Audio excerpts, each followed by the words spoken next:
Hi everyone, I wanted to share with you my COVID story. Most of you that follow me on Instagram, you already know some of the story, but I know I have a ton more subscribers on YouTube than I do on Instagram. So some of you have been leaving me messages asking where I've been, so I thought I would just do a little update and share with you what is going on. So many of you that already follow me on Instagram, you will know that I have asthma, except I've never had asthma in my entire life up until about a year ago when I did live in Florida. I now live in Texas, and this is just a temporary thing that we're in Texas just until July or August, but we may be leaving much sooner. So about a year ago when I was in Florida, I started having asthma type symptoms: wheezing, shortness of breath, coughing. I went to a pulmonologist in Florida and they diagnosed me with adult onset asthma. He gave me a bunch of inhalers and different things like that. And the stubborn person that I am, I didn't want to believe that I had asthma. I have no other medical issues. I've always been very healthy except for my neck surgery that I had to have almost 20 years ago.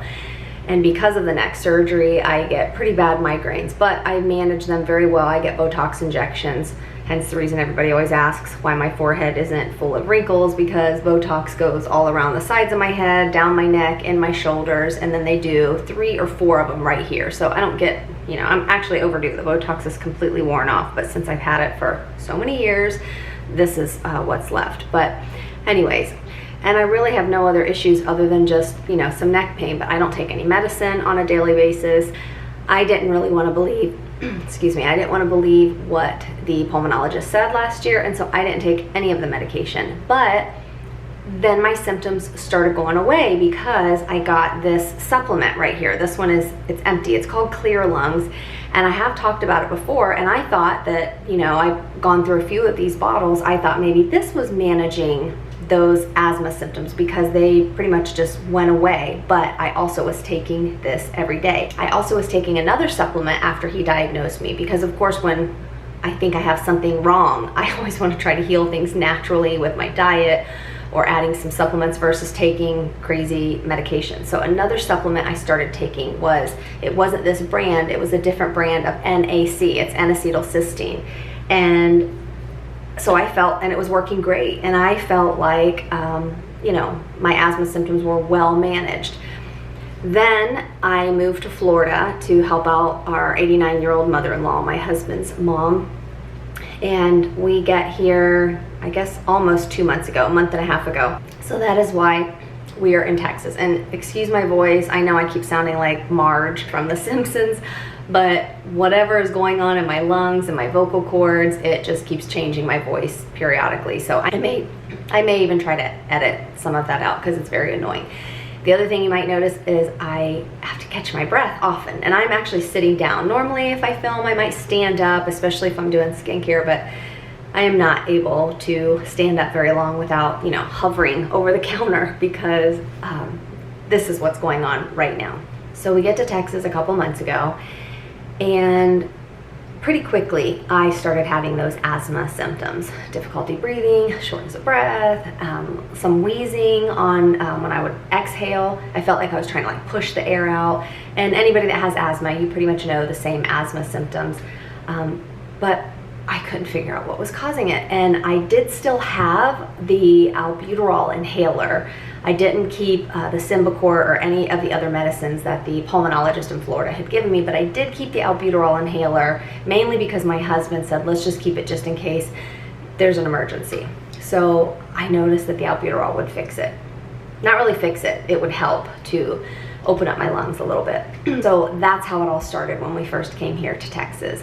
So I talked to my doctor in Florida. I am prior military, so my VA is actually in Tampa, Florida.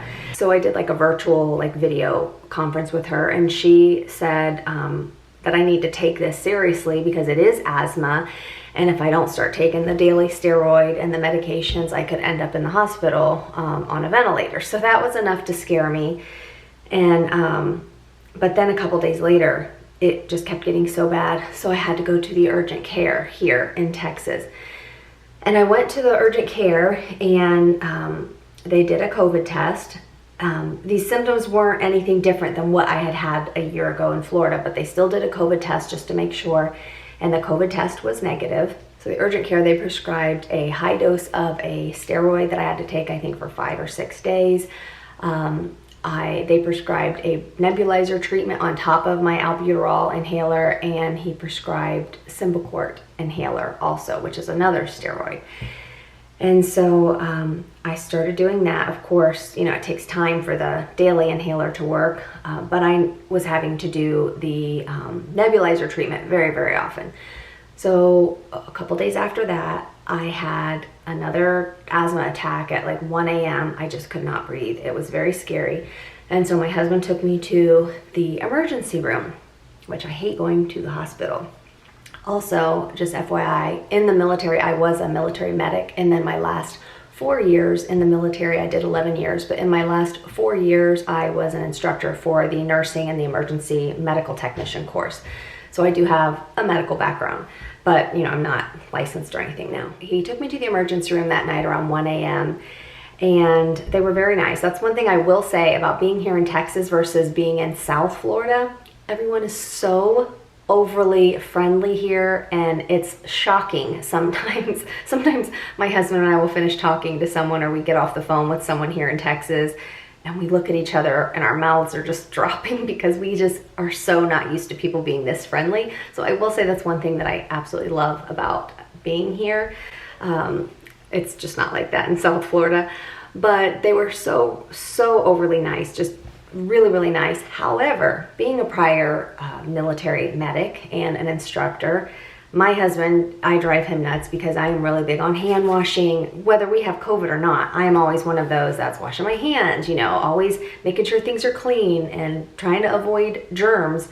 But I noticed they weren't washing their hands. They had gloves on, but they would go over, because I was sitting in an area where I could kind of see a couple of the emergency room bays where a couple patients were. And I noticed they would keep their gloves on, but they would go to this patient, do something there, go there, then they'd come over, do something on the computer, and then come over to me. And I even texted my husband because at first they wouldn't let him come back. And I let him know I was a little nervous about that, but I thought, and here's the thing, I should have said, please, would you mind washing your hands before you touch me? But I didn't say anything. And I should have. Anyways, they were all so nice, but they were touching me with their hands. The doctor didn't wash his hands at all. He just said, hey, can I get hand sanitizer? And just used hand sanitizer. And anyways, they were having me take my mask on and off. Another time when I was at the hospital, one of the nurses actually were touching other things. She dropped her cell phone on the floor, picked it back up, and then took my mask and pulled it down and did another COVID test. I've had so many COVID tests. And anyways, they were so nice, but they were having me do breathing treatments in the emergency room. So the doctor just said, yes, it's your asthma. And he said I can start taking the albuterol inhaler even more, or doing like an hour-long nebulizer treatment. So fast forward 3 days after being in the emergency room, I woke up with completely different symptoms. I had a fever, which, golly, I haven't had a fever in 10 years. I was hot and cold. I was aching all over. And those of you that know my history, you know, I haven't told the whole details about what happened with my neck, but I have had some of the worst pain in my entire life. Obviously, if your neck's sliced open and, you know, you have to get Botox for migraines, you're someone that deals with a lot of pain, which I do deal with a lot of pain, and I just deal with it. I mean, I even used to let my students in the military practice putting IVs on me. I have so many scars, you can't see them, but if I zoom in really close, you can see a bunch of little white dots where my veins are, where I used to let people just practice IVs all the time on me. So I have actually a very high pain tolerance. But this was such severe pain. I knew something was different, and I kept thinking in the back of my head, oh my gosh, could this be COVID? Did I get COVID in the hospital?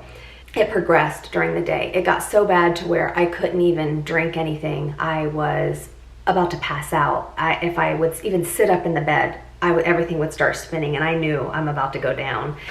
And I couldn't do anything without my husband's help. And I ended up making it to the bathroom, but I had to lay down on the bathroom floor. It was the worst pain of my life. I was extremely dizzy. I just couldn't do anything. and I didn't want to get off of the bathroom floor. I just wanted to lay there. I think mainly at that point, I was just extremely dehydrated. Well, he could not get me off the floor. So probably because I've gained a little bit too much weight during the quarantine.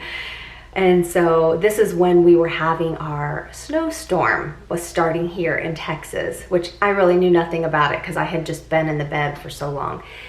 And so he called the ambulance because my husband's a firefighter paramedic. So he called the ambulance to come and take me to the hospital because he knew I needed fluids, I needed to be evaluated. So my husband dressed me. I was not about to go in pajamas and, you know, no panties. So I made sure he put clothes on, and I don't even know, he put sweatpants or something on me, I don't know. He even had to put my shoes on. I couldn't even bend to put my own shoes on. My husband was amazing through all of this. So he took me to the hospital, and it was one of the worst experiences ever, but especially being prior medic, someone who worked in the emergency room, you know, and in the hospital. Now, I get it, they're swamped, and it's not like I was dying, you know, of a heart attack or my leg wasn't cut off. So I didn't expect to be seen right away. But they did see me initially right away, but then they started an IV, closed the door, and nobody came back for, I think, 5 hours. Not even to see if I was alive, not anything. And I didn't complain because I get it, you know, I wasn't a priority, even though in my mind, you know, I was just, it was the worst I've ever felt. And so I had to go to the bathroom at that point after the one bag of fluids that had just been hanging there. And so I had to call my husband on his cell phone because I couldn't get up out of the bed and I had to pee so bad. And so my husband had to help out, and he had to contact the nurses and tell them, look, my wife's been sitting in there for 5 hours. Could somebody please help her? The nurse came in, she was so rude. I mean, it's such a long story, longer than what this video is, even though I'm sure this is very long. But she was just so rude. I just had such bad care, but I was so sick, I didn't even, you know, I didn't address it or anything. And I'm typically not that type of confrontational person anyways, but, so anyways, I get to the bathroom, I come back, and they finally let my husband come back with me because he'd let him know, hey, I'm a firefighter paramedic, you know, I could help her out. And so they allowed him to come back with me. But then I was feeling even worse than before. I was even sitting there, felt like I was gonna pass out. I was nauseous. I was a mess. And so my husband asked the nurse if she would do some orthostatic vital signs where she would take my vitals where I was, you know, laying, I was kind of sitting, and then also do it when I was standing. And of course, it, you know, my pulse went from here, skyrocketed to here. And my blood pressure was extremely low. I think I don't know, it was like 90 over something, which I normally have fairly low blood pressure anyways. But so then the doctor came back and he kind of was annoyed. You could see that he was annoyed with the nurses because they're like, well, she doesn't feel any better. And he's like, well, how many bags of fluids have you given her? And they said, well, just this one, which had been hanging there dry for 4 hours. And he's like, well, give her another bag. So I think he was, you know, a little annoyed, but again, I'm sure they were busy. Although I could see my nurse, I could see her and hear her. She was very loud, which was another thing that was so annoying. You know, when you don't feel well, the last thing you need is somebody who talks nonstop and is loud. But again, I didn't complain. But she's the one that I kept watching, where she would drop stuff on the floor, pick it up, then she'd touch her mask, not washing her hands, pull it down, take a drink, and I just thought, golly gee, you know, what are their infection control protocol here? And I mean, pandemic or no pandemic, it was just really strange. I've never witnessed that in any hospital I've ever worked in. I don't care how busy you are, how tired you are, I just feel like washing your hands, you know, I don't know, and touching your face is probably not a good thing during COVID, especially. The doctor came back in and he said that my chest x-ray did show pneumonia on the right side of my lungs, which I knew something wasn't right because my symptoms were not just asthma symptoms. And my husband asked him, he said, would you please do a COVID test? But the doctor didn't want to. They did do a flu test, which I was surprised about that, which that was negative. But the doctor didn't want to do another COVID test because he had said, you know, you've already been tested twice over the past couple weeks. So, but my husband said, I'm telling you, my wife never complains of these symptoms. This is something completely different. Can we just do a COVID test to know? Especially because we have my husband's 89-year-old, you know, mother-in-law. And so the doctor said, you know, all right, let's just go ahead and do one. Well, sure enough, it came back and I now had COVID. I posted this on my Instagram and a few people were offended, but you know, someone's always offended. that I felt like I got COVID when I was in the emergency room 3-4 nights prior to that, because I hadn't been anywhere for, golly, I can't remember how long it'd been, maybe a week and a half, 2 weeks since I'd gone somewhere prior to that. So, you know, regardless, it doesn't matter where I got it from, but it offended a few people who said, how dare I, you know, share my experience and share that I feel like I got it in the hospital when, you know, healthcare workers are amazing, which I never said they're not amazing. I was a healthcare worker. My husband's a healthcare worker.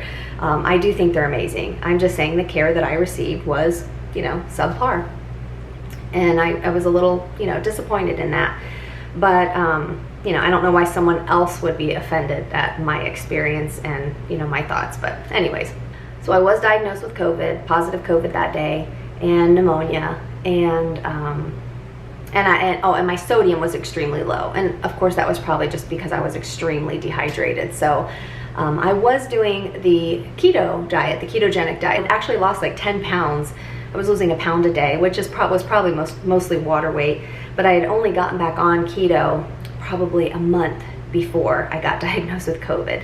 And then the doctor had me go off of keto because they wanted me to drink Gatorade, which that's full of sugar.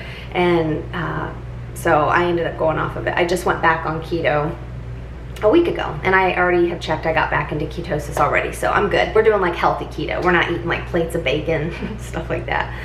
So it's more on the healthy side, like healthier fats, avocado, things like that. But a funny story, before they took me to the hospital, this is off track again, but before they took me to the hospital, I was afraid that they would admit me, and I did not want to be admitted. I am, you know, even though I worked in the hospital for all those years, I am one of those that do not want to be in a hospital ever.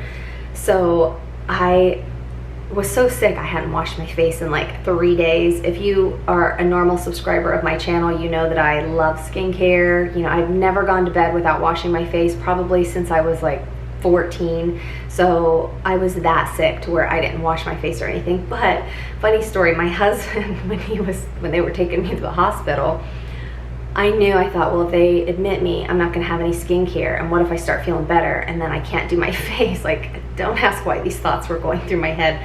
But I told my husband, he's like, well, what do you want me to bring? And I wasn't gonna bring like a bag. So he grabbed 2 things that he knows are my ride or dies that I cannot be without. And so he grabbed me these.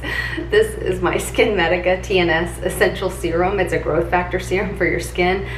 But it's not just a growth factor serum. It has all of the antioxidants in it that I want for my face. It's got vitamin C, it's got peptides. It's just, this is my all-time favorite serum. I just don't share it very often on my channel because it's really expensive. And I do use a ton of drugstore products. I have a lot of drugstore videos of skincare that I use, but this one is expensive. But if I had to choose one skincare item other than sunscreen, of course, this would be the one product, because, and this is actually what I use today because I'm too tired to do a full routine. I just washed my face with CeraVe, put this on, and I put some sunscreen over top. That's it. So this is like everything in one. I don't need to buy 4, 5, 6 different serums. And then he knew to get my city lips because I said I need something on my lips. My lips were so dry. I mean, it was awful how my lips looked because I was so dehydrated. And so he grabbed my city lips. This is actually my favorite shade in Tinseltown. I thought it was kind of funny that he had them sitting out, you know, that he knows me so well and he knows exactly what my must-haves are. Oh, and this is also on a pretty big sale right now. Well, by the time the video goes up, I don't know if it's going to be on sale. I'll try to edit this and get the video up, but look down below in the description box and I'll leave the link and the discount code and all of that because it does expire soon. So I get discharged after being there like 10 hours, and then I thought, okay, it's just gonna get better. It's just gonna get better. I won't stay like this. Every day progressively got even worse. It was terrible. I just couldn't drink anything. I didn't eat anything for probably 4 days, and I love coffee. I have to have that 1 cup of coffee every morning. I didn't lose my sense of smell or taste, but the smell of coffee just, it was disgusting. The smell of food was disgusting. So it's strange. I almost had like bloodhound intensified senses that just any scents were so gross to me and overwhelming. But I didn't eat for like 4 days, but I did keep drinking the Gatorade. I'd mix it with water because it was just so sweet to drink it plain. And I felt like I was hydrated, but I wasn't. I just was so dehydrated. But after a few more days, 3 or 4 more days, just my symptoms kept getting worse and worse and worse. And so my husband did like a consult with another doctor, and she said I needed to get admitted. And I did not want to get admitted. And then she listed the medicines that she recommended that they give me, but I don't know if they don't give all those medicines here in Florida, or you have to be even worse than I was, to where you need to be on a ventilator or whatever. I'm not sure what their protocol is here. So about 3 or 4 days after that visit, I had to go back again because I was having the absolute worst migraine of my entire life. And those of you that have migraines, not headaches, but migraines, huge, huge difference. This was unlike any normal migraine. I did not even have an aura. It's just all of a sudden this intense pain just hit my head, and it was, more like up at the top, but it kept going into my left eye, which normally that's what my migraines do, but I normally get like an aura or something and I know like, uh-oh, it's coming. So it was awful. I told my husband, not at that moment, but I told my husband a few days later, at that moment, I seriously thought I was gonna die. I've never, ever experienced pain like that before. And of course, I'm sure I was very dehydrated and all of that on top of it, but it was the worst migraine, the worst pain overall. I never even had pain like that when my neck, after I had the surgery. And so he wanted to take me to the emergency room again, but we were in the middle of that massive blizzard here in Texas. And in our building, we have a parking garage, and he was snowed in. There was so much snow, there was ice, and so he had to call the ambulance again to pick me up. It was awful, like so embarrassing. I've never had to go in an ambulance in my life, even though I was a medic in an ambulance, and I used to, be the one helping people. So this time the paramedics came to get me, and they weren't that nice. The one guy even said, oh, so you just have a headache? I don't really know what they're gonna do for you in the emergency room. And if you get migraines, you'll know it's to where I'm like almost blind at that moment. I can't see. Even if I try, any light that touches your eyes feels like somebody's taken a knife and just like stabbing your eyes repeatedly. But it was to where I couldn't even open my eyes because the slightest amount of light was just so piercing. And honestly, I was very confused. It was as if I couldn't even function. If nobody was around, I honestly would have just laid in bed and died, because there was just no way I could even get up and even think to pick up a phone and call for help or anything. But so the emergency room, they were really nice, that day, different doctors, different nurses, and they gave me a cocktail of, I forget, it's like a migraine cocktail. If you've ever had to go to the emergency room before, you probably have had it, but I hate it because they add Benadryl in there, and I get the worst reaction to Benadryl. Benadryl doesn't make me relax. It gives me such an anxious response to where it's like terrifying anxiety, but it only lasts for like 10 minutes when they inject it in that cocktail. But it's a cocktail of like 3 different medicines, and all of them combined, they help the migraine. So they kept me there for about 5 or 6 hours. I forgot to mention something that I see in my phone.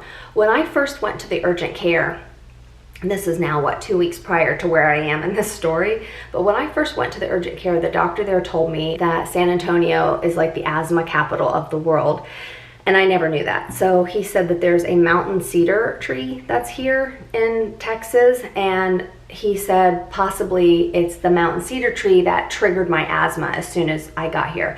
But so maybe I am allergic to it, I have no idea. So I am waiting to get an allergy test. So after the migraines, my symptoms, it probably took another week. So I had like full-on COVID symptoms, bedridden, couldn't eat, drink. I pretty much stayed in bed the whole time, because even walking from my bed just to go to the bathroom I felt like I had just run a marathon. It was very difficult. I had to like hang on to the side of the counter just to make it to the bathroom. That's how difficult it was while I had COVID. So now granted, I say this is my COVID nightmare, but I know this doesn't compare in the least to people that obviously have died, or people who are in the hospital in the ICU on ventilators. There's so many people that are 800 times worse than I am. But for me, the experience that I went through, it was a nightmare for me, because I've been through, like I said, the neck surgery, and I've been through a lot of crazy things in my life, but nothing was this traumatic as this situation was for me. I think too, because it was the unknown. I didn't really know what was about to happen next. Each day I would, in my head say, okay, and I'd pray about it, and I would just believe tomorrow's gonna be a better day. I'm gonna wake up, I'm gonna be healed, it's gonna be better. And then I would you know, wake up the next day and it was worse, you know, if I had slept. But then it got to where I was sleeping nonstop, like 18 hours straight. So the doctor had me take aspirin every day to make sure I didn't get a clot in my lungs, because I had no energy and all I wanted to do was sleep. I didn't want to get up for anything. So it took a good full, I'd say 2-3 weeks before those COVID symptoms started going away. I'm still not better. It's now been a month since I have had COVID, almost a month. I was diagnosed on the 13th of February. I don't have the fever. They said I'm not contagious anymore. I don't have a fever, none of the body aches, none of that, but you know, my asthma, I'm having mainly asthma symptoms, but I'm extremely short of breath. Now they say I have, I guess, and I just learned about this a couple days ago, what's called COVID long haulers syndrome or something like that, because now I'm having, just recently, the past few days, these new symptoms started. Now I've been having the shortness of breath, difficulty breathing. Sometimes I get so out of breath, you know, it's hard to finish a sentence without, you know, taking a breath. And even just walking, you know, from here in the bathroom to the living room, which is right behind this door, I'm like, whew, gotta sit down, you know. That was difficult for me to get there. So I've been having that and just the asthma symptoms. Sometimes I start the coughing fits and I have to do my albuterol inhaler. Another thing I use, this is what I had in the picture. This is it's called My Pure Mist. I love this thing. It's like, you can put it over your face. Inside you it's sterile water. So you're not just pouring tap water. It's sterile water in here and it'll heat up and it pushes some steam out. And what's really nice about that, not just for what I have now, but if you are somebody that has bronchitis, or maybe if you live in a dry climate or something, because the dry air really triggers my lungs and they kind of tighten up and I start coughing. So this thing I will keep this with me no matter where I go. This is amazing. And you can just buy these My Pure Mist water. These are the ultra pure sterile water. There's 20 refills in here. So this lasts me about 30 to 40 uses, but you know, I'm not going to use it every single day. So we just went ahead and bought another box of them. But now what's weird, what I'm experiencing, and like I said, these symptoms, I haven't had COVID, like legit COVID symptoms now for what, 2 weeks. But a couple days ago, I started getting really irritable, which that's just not me. You know, I mean, of course I might get annoyed or whatever sometimes, but I mean irritable to where I felt like I wanted to punch something, and that is so not like me at all. And I even told my husband, I said, something's wrong. I feel angry or irritable, like I want to, you know, like do something. And I said, this is very weird. And then even simple tasks, like the VA they sent me a blood pressure cuff, an automatic cuff. And it came in the mail 2 days ago, and I looked and you had to put the batteries in and open it. And it's so weird, but in my mind, it seemed like the biggest task, like I was about to build a computer or something. And I just kind of threw it down. I was like, I'm not doing this. And my husband said, I'll put the batteries in it. But in my mind, even though it was a simple task, it was very overwhelming for me. I don't know if any of you have dealt with this, but that's what the doctor said. These are symptoms that can happen after having COVID. So simple little tasks are very difficult for me. My brain is not concentrating properly. If I were, like the other day I had to fill out some paperwork for the doctor, and after I filled out this 10 pages of paperwork, I needed a nap. And then my husband asked, hey, can you help me do something on my computer? And normally I'm like, yeah, here, you just push this, push that, do this. And I was like, I can't do it. In my mind, I thought, I'm already spent. I'm already worn out. My brain already used up enough cells for the day, and I couldn't do anymore. Which then, of course, that makes me frustrated. Then I cry. Like, I just randomly cry for no reason, you know, and my poor husband, he's like, it's okay, honey, you know, rubbing my head and hugging me. What can I do? I'm like, nothing. He's like, what's wrong? I'm like, I don't know. So it's very weird. I don't like what these symptoms are. Granted, I'm thankful I'm not dealing with those, you know, intense COVID nightmare symptoms that I had, but I'm not me. My body is doing something. So that's the reason I haven't filmed, obviously, because of the COVID. Now, the other thing, I'm sure most of you will ask, did my husband get it? My husband was my caregiver the entire time. We live in a little 1-bedroom apartment because we just signed a little 6 or 7 month lease, because this is temporary that we're staying in this state. But he slept in the living room during all this. But he would wear a mask when he'd come in to bring me water or to, you know, bring my medicine or whatever. And he would actually double mask, but he never got sick one time which is strange because prior to us, you know, I probably had COVID for what, 3 days before we knew, and he wasn't wearing a mask then, and we, you know, he never got sick. I will say my husband has the strongest immune system and pretty much never gets sick. He's been sick one time since I've known him. He had bronchitis, and that was like 5 years ago. But now also I almost never get sick anymore either because I take a lot of supplements. And I was taking supplements even when I got diagnosed with COVID. But I will say steroids, if you know anything about steroids, since the doctor put me on such a high dose, steroids can weaken your immune system significantly. So you have to be careful being around others that are ill. So I'm thinking that since I took those high dose steroids and they were already in my system for a few days, and then going in the emergency room, and maybe I got exposed to it easier that way because my immune system was already really, really weakened. So I want to quickly show you what my husband used for his high dose supplements that a lot of doctors recommend, and he never got COVID. He even went and tested, and of course his test was negative. He took this vitamin D3, this is 25,000 IUs, and so he took 2 of these. So he would take 50,000 every day, and he was doing this, you know, before I got the COVID because we were trying to make sure we kept our immune system up. We were doing 2 of these zinc picolinates. This is a brand I love. I've used this for years. And we would do 2 of these, and that would be 60 milligrams. Now a lot of doctors say do up to 500 milligrams, but I can't. That'll make me throw up so bad. And then the other thing was vitamin C. Now we haven't opened this one yet. This is a liposomal vitamin C that you guys had told us, a lot of you on Instagram had told me about. So I first bought a different brand, and that one I didn't realize it until after I bought it. It had some soy in it. This one's made with sunflower, so I'm about to try this one starting today. But liposomal vitamin C is able to get in and absorb and all that good stuff better. I do really like it, but we were just taking, I think Now Foods, the raw vitamin C in high doses, and he never got it. Now I'm not saying that, you know, if you take these vitamins you won't get COVID. I'm not a doctor, I'm not claiming that. I'm just telling you that this is what my husband did, and he stayed super hydrated too.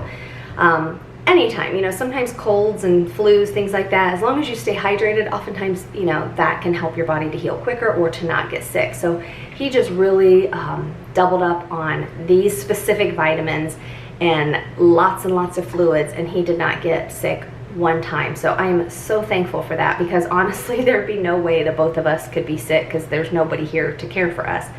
And then I've just completely, you know, been a hermit, stayed in the house forever, for golly, a month, to stay away from his mom and everyone. But you know, of course I'm not contagious anymore, but it's a lot of work for me to, you know, brush my hair, put on makeup, and actually leave. One other thing I want to say, I know this video is so long, this is what I just started taking this past week. So I'm not taking my Clear Lungs, and I wanted to take this. This is by Osmosis. This is the Skin Clarifier 10-Day Blemish Cleanser. But I read all the ingredients, and there's like mullein leaf, plantain leaf powder, lobella herb powder, and then there's serapeptase in here. Now you're probably like, I don't even know what those are. I didn't know what any of these ingredients were either. I was reading it because I thought, a blemish cleanser, this might be a good detox for the body. But I read the ingredients and then I Googled each one, and most of these, this is good. It says it gets rid of, detoxes the excess mucus and things like that in the body. And it has amazing reviews, but when I read all the ingredients, it says that these are herbs that have been used for years for asthma, for bronchitis, for congestion, to help get rid of that excess fluid in the lungs. Almost every single ingredient is for that. And then the other one, I think the serapeptase, was for reducing inflammation. So I just started this, I don't know, maybe 3 days ago. And I gotta say, I'm already noticing, as of today, even though I know sometimes I'm like gasping for breath or my voice changes or whatever, but I'm much better today. And I'm not saying this did it, but this is the only thing different I've been doing. And this is just a 10-day detox. So, and you take 8 of them 2 times a day on an empty stomach. I can't remember the price. I'll link it, I'll put it down below, but I bought these off of Leah's website, the Skin Beautiful RX website, and I used my discount code to buy them. So, and if you're interested, I will leave all this information down below. Everything I've talked about, I'll leave it down below. I'll put the links. If I have codes for anything, I'll put that down below. I bought a few more things off of her website too, not makeup or skincare this time. I bought a bunch of supplements and some other things from Osmosis, but since I'm too new testing them, I'll share those in another video because I have no clue, you know, if they're working yet. I do have to take a daily inhaled steroid, which I don't like, and I have to take my albuterol inhaler, but I still am trying to supplement with these vitamins to see if I can reduce the inflammation and, you know, help my lungs to heal. So that is what is going on, and that is why I have not been up to filming a video. I'm sure nobody's like, you know, stressing about why I haven't done a video on YouTube, but I know that I have many people here that don't follow me on Instagram, so you don't know what's going on. But if you would like to follow me on Instagram, I post more personal things there, and I will leave my Instagram channel down below if you would like to follow me there. If any of you have any questions or comments, I'm happy to answer any questions. You know, I'm not a doctor, I'm not an expert, and honestly, even the doctors, my VA doctor that I talked to yesterday, that's what she said. Even the doctors, they just don't know enough because this is such a new virus. And, you know, her concern, especially with people like me, with the asthma and the lungs already compromised, her concern is that, you know, is this COVID now going to cause symptoms over time and problems over time with my lungs, like fibrosis or whatever. I hope not, I pray not. So anyways, I know this is a super long video. If you've watched it this far, thank you for sticking around. If not, totally get it because it's such a long video. Stay safe, and that's what's going on, and I'm happy to answer any questions. I hope you guys have a great day. I'm hopeful that I will keep getting better and I will be able to start filming some of my beauty videos soon. So please don't unsubscribe. If you are interested in beauty, skincare, makeup, I am 48 years old, so if you're interested in mature beauty, feel free to take a look at the rest of my channel, and if that's something that you're interested in, I would love it if you would subscribe to my channel. So I hope y'all are doing well. I just wanted to give you that update of where I've been.